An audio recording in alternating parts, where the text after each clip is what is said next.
Our next speaker, well, even though I can call the chicken lady, she is the chicken lady. You got her, you love her. Karen Davis is the founder and director of United Poultry Concerns, the nation's largest animal organization devoted to our feathered friends. And she is also one of our movement's most effective advocates in so many ways. Just recently, I learned that Ira Glass of American Life on NPR, I guess every year started making fun of chickens and whatnot. Well, of course, Karen would have none of that. And she called them and she said, well, I never can talk about chickens. They're going to say bad things about chickens. Why don't you come down to my sanctuary and meet the chickens that you're talking about? Well, he did. And he fell in love with chickens. And Karen, I'm sure. And he announced several times on National Public Radio and most recently on David Letterman that he had gone vegetarian.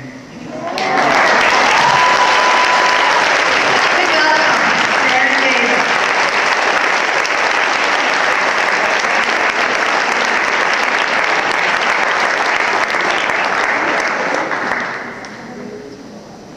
Well, good evening, everybody. It is great to be here tonight, and I am the chicken lady, and I'm very happy and proud to be the chicken lady.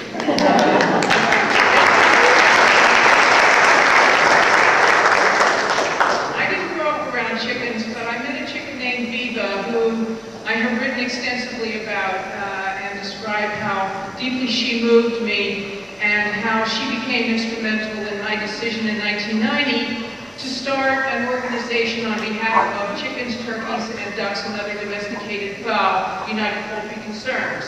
And now, since 1998, United Poultry Concerns has been based in Machipongo, Virginia, on the eastern shore of Virginia, which is part of an area known as the Delmarva Peninsula, which is one of the largest chicken-producing areas in the country. And as I drove up here today to be with you all this afternoon and throughout this wonderful weekend, I saw many trucks of thousands of baby chickens going to the huge Purdue chicken slaughter plant and the huge Tyson chicken slaughter plant along US Route 13 on my way up here. And so I'm really living in the heart of suffering and abuse, and an article appeared in the Washingtonian a couple of years ago all about the chicken industry on the Eastern Shore, how great it is, how the chicken farmers' children learn to count by counting the dead chickens every day. And our organization, United Poultry Concerns, was described in the article as the lonely counterpoint to the huge chicken industry on the Eastern Shore. Well, it's a pretty sad commentary, but I'm proud to be down there and to be the counterpoint. I don't consider us so lonely, really. I meet people all the time on the Eastern Shore who care very much about the chickens. It's not a place where everybody likes Purdue. In fact, a lot of people down there hate Purdue because they know what the chicken industry really is and how horrible it is to both the chickens and to the people who work on the slaughter lands and so on. Well, it just so happens that back in 1970, not that long, we're all sort of up here remembering the 70s, the 80s, we've all been here for a while. So I'm moving up to the 90s, 1994.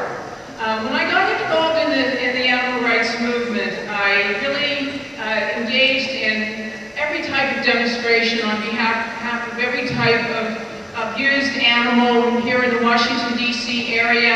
I attended many rodeo demonstrations against Liberace for all his spurs.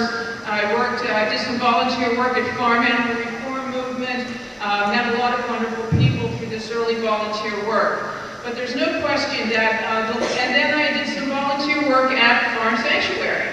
I met Lori Bouston, and I really was just so especially drawn to the birds. All of the birds, but had such a strong affinity for the chickens. So I began to pick up on some of the language, some of the rhetoric that was being used when we would be outside at demonstrations on behalf of various animals. And that, you know, people in our society, animal activists, understandably feel often very timid and repressed in the face of mainstream attitudes towards non-human animals, which I hate saying non-human animals, the members of other species of animals, and towards those who care for those animals as we do. And in fact, I remember back in the early 90s, there was a big discussion within our movement about whether we should say, what was it? Oh, love animals, don't eat them. People were saying, oh, they'll think you're a wacko, they'll think you're crazy, don't say love animals, just say respect animals, don't eat them. That was quite a discussion. And I suspect that that kind of concern hasn't totally died out of our thought processes yet. But what it's all bringing attention to is the sort of cringing that we feel when we must confront a public which is often derisive towards us and towards those for whom we speak. And understandably, when you feel so deeply about the suffering of the animals, the suffering that our species causes, and we experience their misery and their bewildered misery at our hands, it's very hard to you want to hide that suffering animal from the derisive eyes of those who are not empathic or who have not yet become sensitized to these animals and to the situation that we put them into.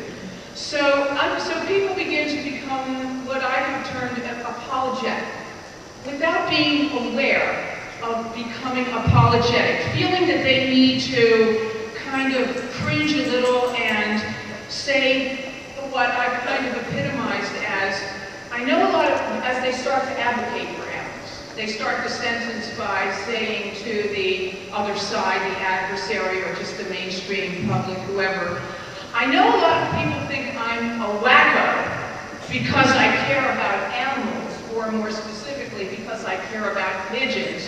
Or, as I heard a woman say when we were standing at a chicken slaughter plant on the Eastern Shore many years before I ended up moving down there myself. Well, a newspaper reporter has the microphone up to the advocate who's holding a sign, and the reporter is saying, well, why are you here today? And the advocate, who has so many choices of what to say, is going to be on TV or in the newspaper, and it's going to be condensed into a soundbite. What are you going to say when you're asked that question? Why are you here today? And this person said, well, I know a lot of people think we're crazy for being here for chickens. And then said whatever followed. See, she started her advocacy with an apology for herself. And an unconscious desire to kind of bond with the very society that was causing the suffering that she wanted to draw attention to and stop. So it was a reflex action. I know we sound like a bunch of wackos for being here for chickens, but well, we're just trying to, and just when people even say things like, well, we're just trying to be little, we're not trying to do anything big, we're not trying to, make anything really happen. And I really picked up on that whole attitude, that attitude of timidity and an eagerness not to offend people and not to have people think that you were like a stand-up person.